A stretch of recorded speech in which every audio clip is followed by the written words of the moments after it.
Magandang umaga mga bata. Mari ba kayong tumayo para sa ating panalangin?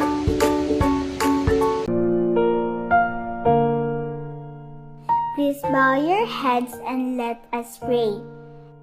Angel of God, my guardian dear, to whom God's love commits me here, ever this day be at my side, to light and guard, to rule and guide. Amen. May lumiban ba sa ating klase ngayon? Bago kayo umupo, panatiling malinis ang inyong silid-aralan at pakiayos ang inyong mahupuan mga bata. Maaari niyo bang basahin ang ating mga lituntunin mga bata?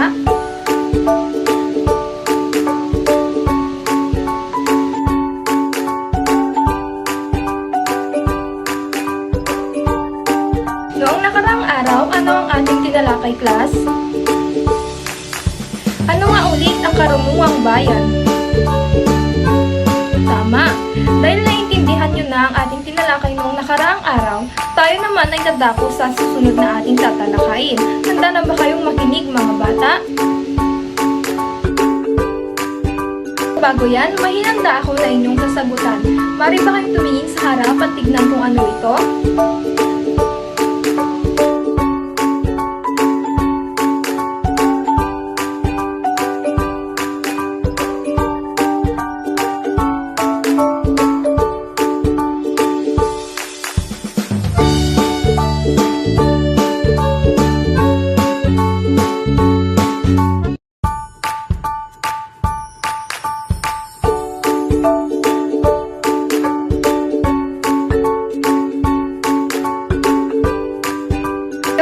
Maaari nyo nang sagutan ang nasa harap mga bata. Ngayon, ating alamin kung ano ang ibig sabihin ng alamat. Ngayon, ano ang karaniwang na nakapaloob sa isang alamat? May gusto bang sumagot sa inyo mga bata? Ang nakapaloob sa isang alamat ay ang kagitingan at ang kabayanihan ng ating mga ninuno. Ngayon, handa na ba kayong makinig sa ating babasahin na alamat? Kayo kung ano ito. Kung wala, ang aking babasahin ay pinamagatang ang maliit na buwaya. Pagkatapos ng aking babasahin, may hinanda akong tanong na inyong sasagutan. Paliwanag ba mga bata? Kung ganon, makinig kayo ng mabuti para ang aking tanong ay inyong masagutan.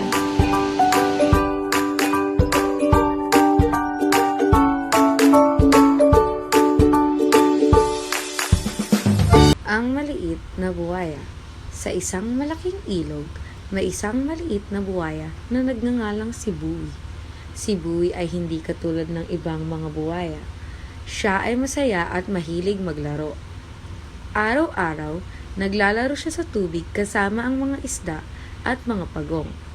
Ang mga kaibigan niya ay palaging nasasayahan sa kanyang mga kwento at mga biro. Si Buwi ay ang pinakamahusay na kaibigan sa buong ilog. Isang araw, ang ilog ay naging napakainit. Ang tubig ay nagsimulang tumaas at ang mga halaman ay nagsimulang manuyo. Si Buwi at ang kanyang mga kaibigan ay nag-alala dahil ang kanilang tahanan ay maaaring mawala. Ano ang gagawin natin? Tanong ng isang pagong. Si Buwi ay nag-isip ng mabuti. Kailangan nating magtulungan, sabi niya ng may sigasig. Si Buwi ay nag-alok ng isang magandang ideya. Tayo ay maghahatid ng tubig mula sa malalim na bahagi ng ilog patungo sa mga lugar na tumaas ang init. Lahat ng mga hayop ay sumama sa kanyang plano. Ang mga isda ay tumutulong sa pag-abot ng tubig. Ang mga pagong ay nag-abot ng mga halaman. Si Buwi ay nanguna sa lahat na nagpapakita ng daan. Sa loob ng ilang araw, ang ilog ay naging berde at masaya muli. Ang lahat ng mga hayop ay nagpasalamat sa matalinong buwaya. Mula noon, ang ilog ay naging mas masaya at mas malakas pa kaysa sa dati. Ngayon, naintindihan niyo ba ang alamat na aking binasa mga bata? Kung oo, sino ang pangunahing tauhan sa kwento? May gusto bang sumagot mga bata? Melody, maaari mo bang sagutan ang aking tanong? Ang iyong sagot ay tama. Ngayon, saan naganap ang kwento? At paano na-impluwensyahan ng lugar ang kwento? May gusto bang sumagot mga bata?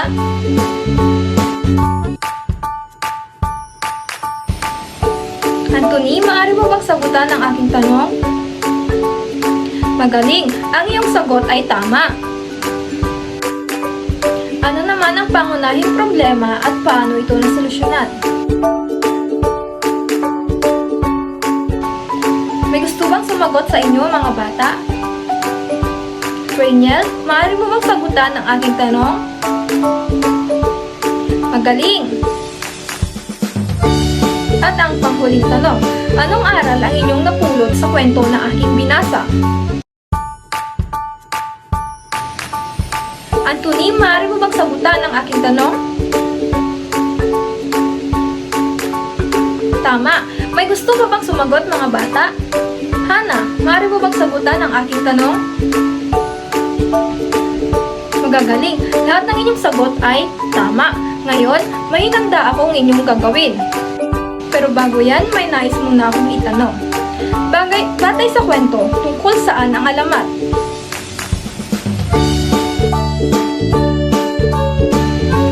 Paano naman ito makatutulong sa inyong buhay? Michelle, maaari mo bang sagutan ang aking tanong? Tama! Ngayon, ipapangkat ko ang klase sa dalawang grupo. Ang row 1 ay magiging group 1 at ang row 2 ang magiging group 2. Ngayon, maaari na kayong pumunta sa inyong mga grupo. Pero bago yan, bibigyan ko kayo ng 5 minuto para mag-usap kung ano ang inyong gagawin. Naintindihan ba mga bata? Kung ganon, maaari na kayong magsimula.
Dahil natapos niyo na ang pangkatang gawain, mahinanda akong pagsusulit na inyong sasagutan. Pero bago yan, maaari niyo bang basahin kung ano ito?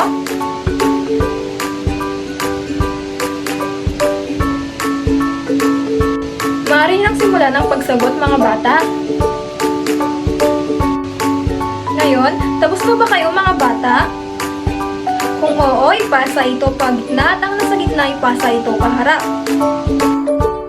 Bago kayo umuwi, maaari bang pakilabas sa inyong kwaderno para kopyahin ang inyong takdang aralin, mga bata?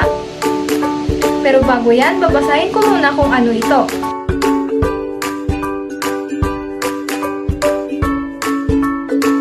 Tapos niyo na ba, mga bata? Kung oo, iyon lamang at maraming salamat. Tayo ay magpaalam na, tayo ay magkikita pa sa muli nating pagsasama, tayo'y matututong magkasama. Tayo ay magpaalam na, tayo ay magkikita pa sa muli nating pagsasama, tayo'y matututong magkasama. Tayo ay magpaalam na, tayo ay magkikita pa sa muli nating pagsasama, tayo'y matututong magkasama.